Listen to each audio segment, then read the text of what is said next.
melengkapi setiap kami untuk mendengar firman-Mu. Amin. Silakan duduk Bapak Ibu.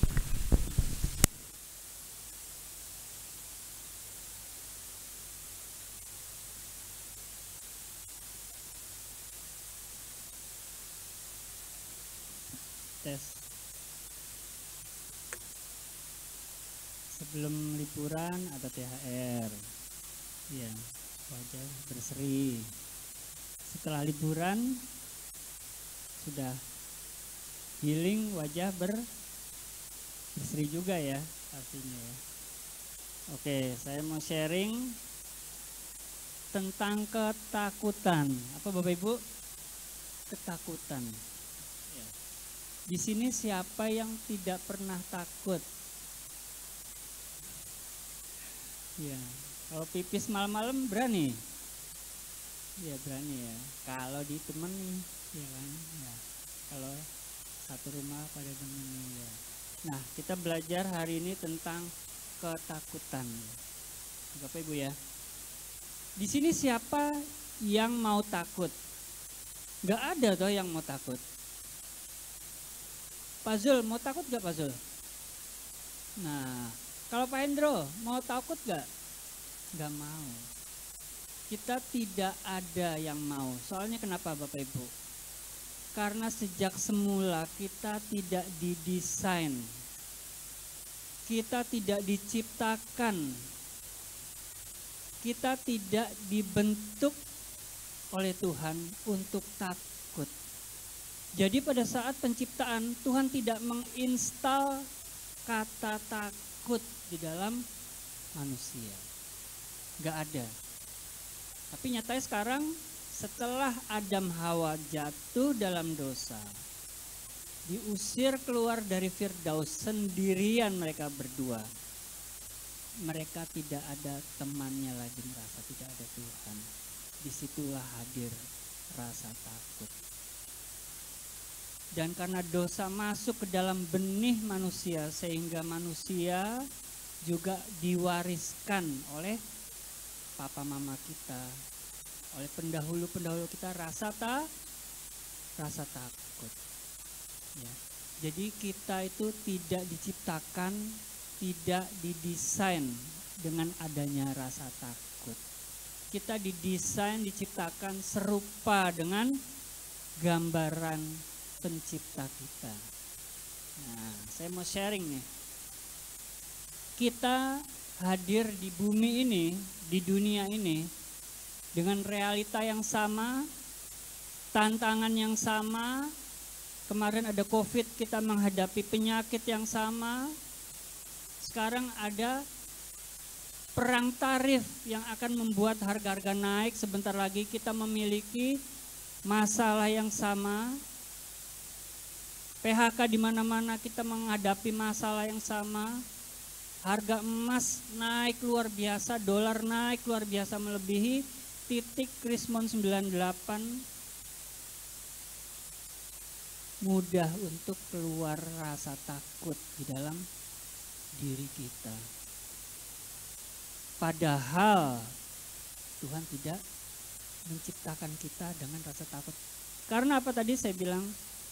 Setelah kita sendirian dibuang, maka ada satu sosok jahat yang menginstal rasa takut di dalam manusia. Kalau handphone Bapak Ibu ya, kalau handphone Bapak Ibu mau buka Alkitab, baca bar, harus diinstal Alkitab. WhatsApp harus diinstal WhatsApp. Demikian dengan kita. Ada sebuah program liar dari si jahat, terinstal rasa takut. Sebagai anak Tuhan kita harus terbebas dari rasa takut. Serius. Kadang-kadang saya juga takut, tapi ternyata kita harus merdeka dari rasa takut. Saya mau ajak kita sama-sama di 1 Yohanes 4 ayat 18. Saya belum masuk ke tema bulan ini.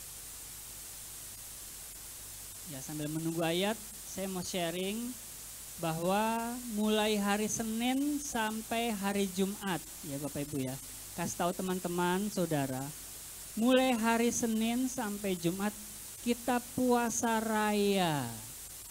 Ya, nanti setelah ibadah Jumat Agung kita akan bukber. Ya, bukber. Bukan di ini ya, bukan di ayam goreng Cianjur, bukan ya. Di gereja kita bukbernya ya. Ya. Jadi kita puasa raya mulai Senin sampai Jumat. Kalau Bapak Ibu nggak kuat ya, silakan. Jadi puasanya kita start dari makan malam, ya, makan malam sampai schedule-nya itu sampai pukul 5 sore hari. Ya, setelah itu makan. Jadi makan dalam 24 jam kita makan sekali. Tetapi tidak disarankan tidak minum. Ya, tidak disarankan tidak minum. Jadi boleh minum. Ya.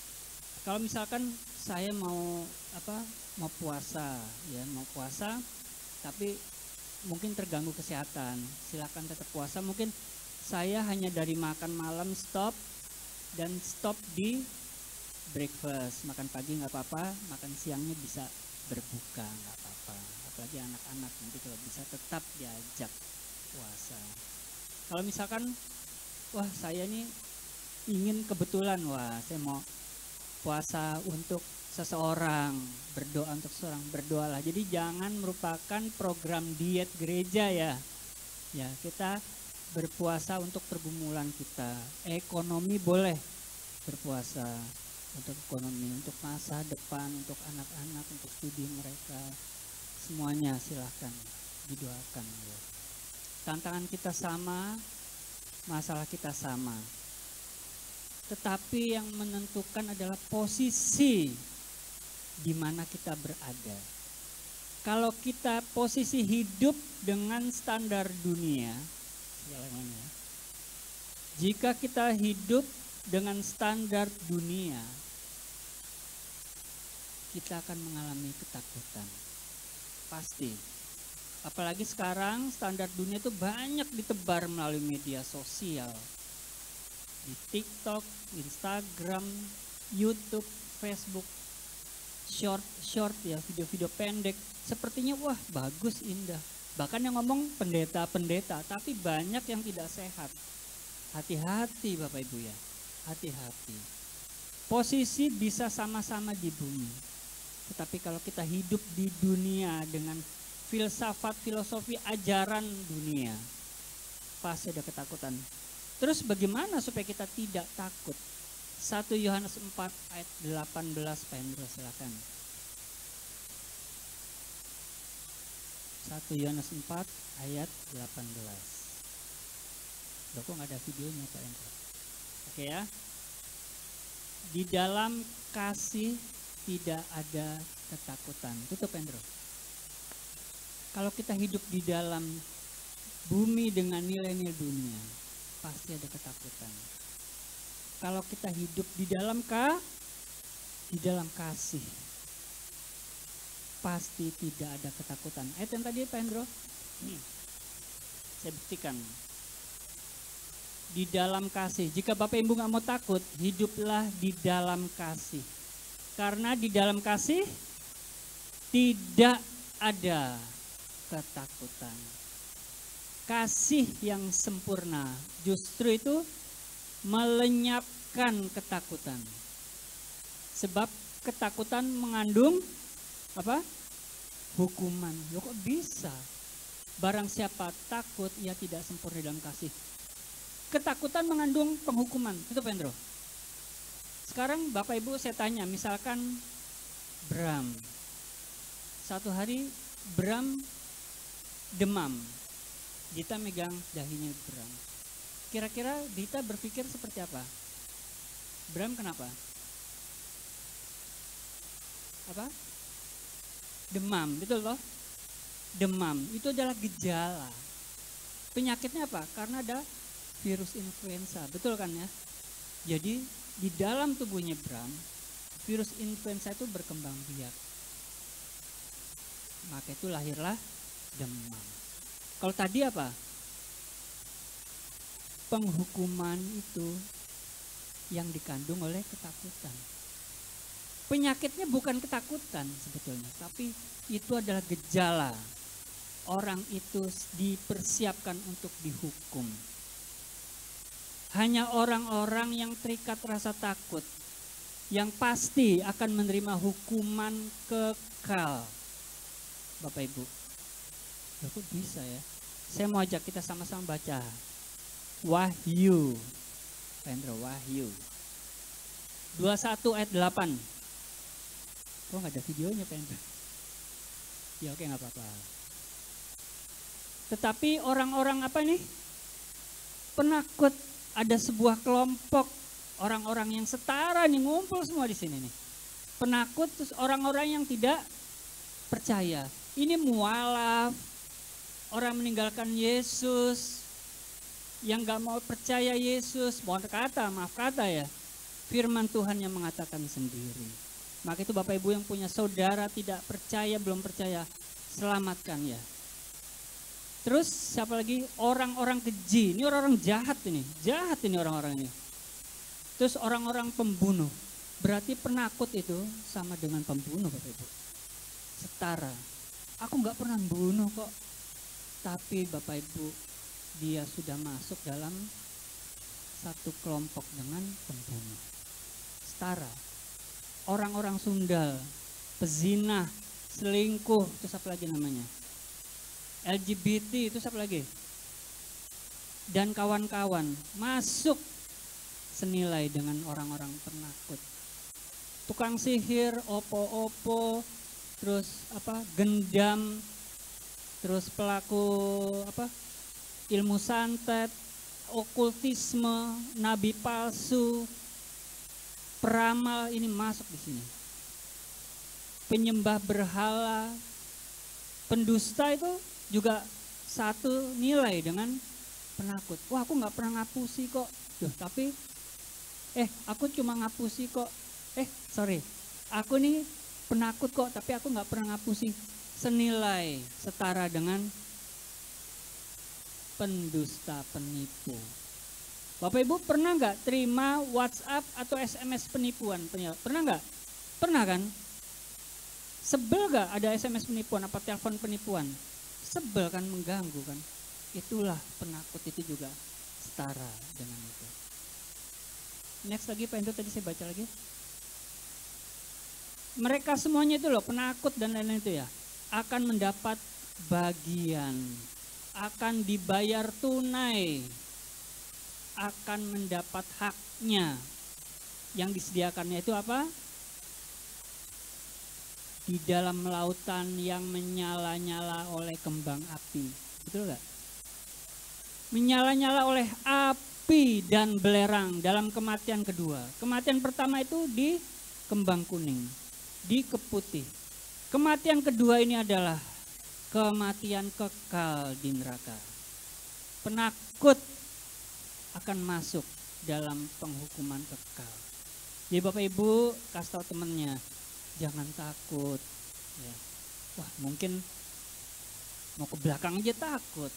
Ada masalah dikit takut, sampai kocar kacir, sampai nggak bisa berpikir. Pernah nggak Bapak Ibu kayak gitu? Ada masalah, wah, cari Tuhan dulu. Jangan kocar kacir. Wah, cari pertolongan bank, tar dulu. Cari Tuhan dulu Bapak Ibu. Ya. Kita balik lagi ke Yohanes 4 ayat 18, Pendro minta tolong.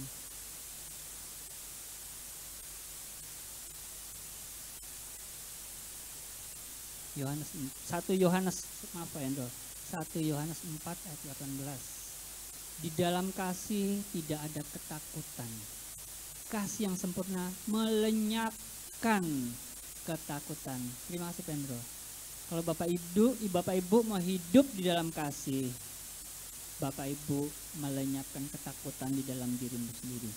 Hidup di dalam kasih, memperhatikan, si A ini nggak masuk ibadah hari ini. WhatsApp, ya ada yang sakit, jenguk. Ada yang sedang kesusahan, ditanya, diberi kekuatan, semangat kembali. Ya Bapak Ibu ya. Sekarang hidup di dalam kasih. Itu sebenarnya apa? 1 Yohanes 4 ayat 16, Pendro. 1 Yohanes 4 ayat 16. Apa sih hidup dalam kasih itu?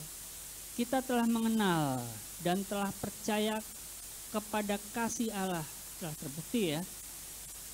Allah adalah kasih. Tuhan adalah kasih. Dan barang siapa tetap di dalam kasih, ia tetap berada di dalam Allah dan Allah di dalam dia. Tuhan adalah kasih. Hiduplah di dalam Tuhan, Bapak Ibu. Sungguh, hiduplah di dalam Tuhan.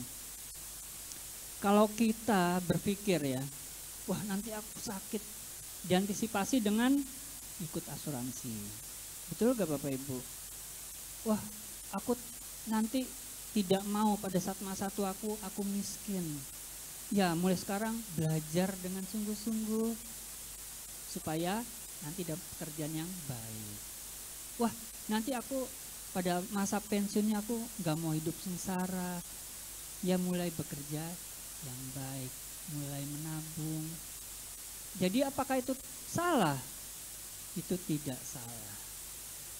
Lakukan di dalam Tuhan, lakukan dengan kasih. Sepanjang apa yang kita kerjakan tuh bukan dimotivasi oleh rasa takut. Aku sekolah sungguh-sungguh karena aku takut. Jangan. Aku bekerja sungguh-sungguh karena aku takut dipecat. Jangan. Lakukan dengan kasih, dengan cinta Bapak Ibu.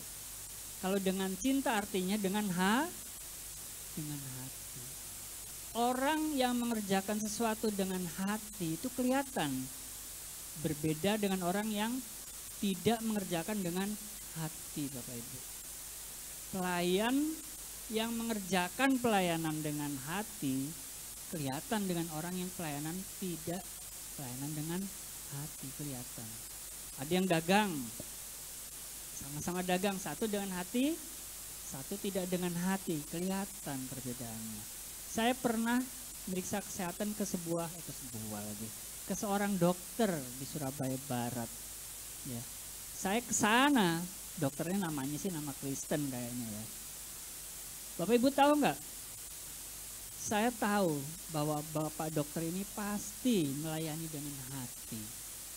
Begitu nama saya dipanggil antrian dokter ya, bukan dipanggil malaikat ya. Saya buka pintu. Tahu nggak yang dilakukan dokter itu Bapak Ibu? Dokter tuh saya belum pernah kenal gitu loh. Saya belum pernah kenal, belum pernah kenalan, belum pernah ketemu. Dokter itu langsung bilang, begitu saya buka pintu, dia manggil gini. Halo Pak Samuel, gimana kabarnya Pak? Gitu, loh. Sumpah, beneran. Wih, dengan hati bener aku pikir. Jadi saya tuh tidak ada batasan gitu, udah seperti sahabat dengan dokter itu. Kalau misal saya pernah belanja di minimarket, ya minimarket. Saya waktu itu minta tolong kalau nggak salah saya bayar apa gitu loh, PDAM atau apa gitu loh ya. Jadi PDAM ada 2 nomor kalau nggak salah. Tapi antri banyak, saya juga antri lama. Begitu saya bayar satu, ini sama lagi, Pak nanti antri lagi Pak ya. Di belakang loh, saya udah di depan ini loh, cuma 2 nomor. Saya diminta ke belakang. Ya mau pakai hati gitu loh ya, sekalian di entry kan bisa.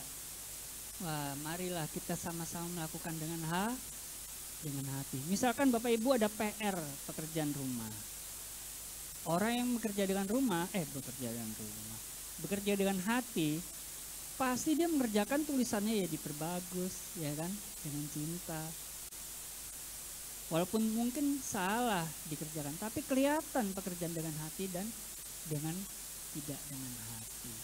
Saya mau kita Jumat sini kita melakukan dengan hati. Jadi Bapak Ibu ya, percayalah jika kita melakukan sesuatu dengan hati, kita akan dicari pembeli.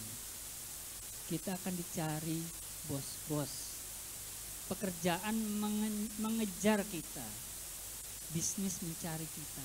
Uang loh mengejar, Tuhan perintahkan pada kita berkat. Maka itu lakukan dengan hati Bapak Ibu. Ya. Itu bonus. Karena tujuannya adalah menghilangkan ketakutan. Jadi takut musuhnya bukan berani. Takut itu musuhnya adalah kasih. Nah, sekarang saya mau lanjut lagi. Jadi gini Bapak Ibu, untuk menjawab pertanyaan-pertanyaan kita masa depan, pertanyaan-pertanyaan bagaimana akan melewati krismon berikut ini, kesukaran-kesukaran di depan kita ini, apakah yang dapat kita lakukan? Bagaimana kita menghadapinya? Bagaimana kita mencari pesan-pesan? Bagaimana kita mencari nasihat-nasihat? Karena apa Bapak Ibu? Seperti produksi, bahan yang baik menghasilkan produk yang baik. Bahan yang buruk menghasilkan produk yang buruk. Itu udah pasti. Nasihat yang baik akan menghasilkan perilaku yang baik, hasil yang baik. Saya mau kasih tahu sebuah rahasia. Sebelum Bapak Ibu menjawab, menghilangkan rasa takut dengan kasih dalam bisnis, dalam pekerjaan, dalam usaha, apapun. Apa yang harus kita lakukan? Banyak motivator-motivator dunia, pertama cari modal, cari kapital, cari lokasi, cari SDM yang baik, apa semuanya itu. Kita lihat ke firman Tuhan, apa yang prioritas pertama kita cari. Saya mau buka sama-sama Mazmur 111 Pak Hendro, 111 ayat 10. Jangan takut dengan masalahmu. Jangan takut dengan tantangan. Tempatkan rasa takutmu pada objek yang tepat. Permulaan hikmat adalah apa Bapak Ibu? Takut akan Tuhan. Semua orang yang takut akan Tuhan itu disebut apa? Orang yang berakal budi. Orang yang akal budinya baik, bagus. Takutlah akan Tuhan. Sebelum Bapak Ibu mencari modal, sebelum Bapak Ibu mencari hutangan, sebelum Bapak Ibu melamar pekerjaan, sebelum Bapak Ibu sekolah, kuliah, memulai usaha, beli aset, pertama itu bukan dimulai dari uang, bukan dimulai dari partnership, bukan dimulai dari koncoan, bukan. Tapi dimulai dengan takut akan Tuhan. Alihkan rasa takutmu dari takut masalah kepada takut akan Tuhan Bapak Ibu. Dengan takut akan Tuhan, ya, Anda akan memiliki pertama, lenyapnya ketakutan. Kedua, Anda memiliki hasrat untuk mengasihi, hasrat untuk bekerja dengan baik, dengan excellent. Ya. Dengan takut akan Tuhan, Anda memiliki standar yang baik tadi dibilang. Orang-orang berperilaku baik, orang yang ucapannya baik, tindakannya baik, hatinya baik. Itu otomatis. Dan Anda jauh dari pintu neraka. Luar biasa kan? Dan yang ayat nas kita bulan ini, bagaimana cara kita memulai takut akan Tuhan? Apakah mulai persembahan, apakah mulai perpuluhan, apakah mulai melakukan perbuatan baik? Kita baca Yesaya 55 ayat 6 Pak Hendro. Saya minta kita semuanya maksimal ya hari ini ya. Yesaya 55 ayat 6. Dimulai dengan mencari Tuhan. Karena apa? Ia sangat berkenan untuk ditemui. Saya percaya. Yang kedua, kalau sudah ketemu dengan Tuhan, bengong aja. Tuhan bilang, ngobrol-ngobrol. Gak cukup. Tuhan senang kita bahkan berseru di depan telinganya juga. Dia senang. Karena apa? Tuhan jawab apa dekat? Dekat. Terima kasih Pak Hendro. Kenapa kita ada masalah keuangan, takut sekali karena kita merasa sendiri. Ternyata sesungguhnya sejatinya Tuhan sangat dekat. Ada tantangan sudah, wah Tuhan ini kalau Besok ini udah kelar ini Tuhan, kelar ini. Kocar kacir kita.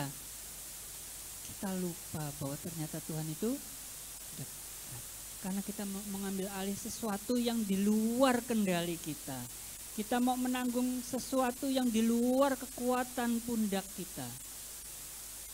Masih ada Tuhan. Tuhan mampu. Libatkanlah Tuhan. Kekuatan itu, ketakutan itu akan lenyap. Karena Tuhan adalah kasih. Jadi tadi Bapak Ibu ya. Pertama, jangan takut. Ya.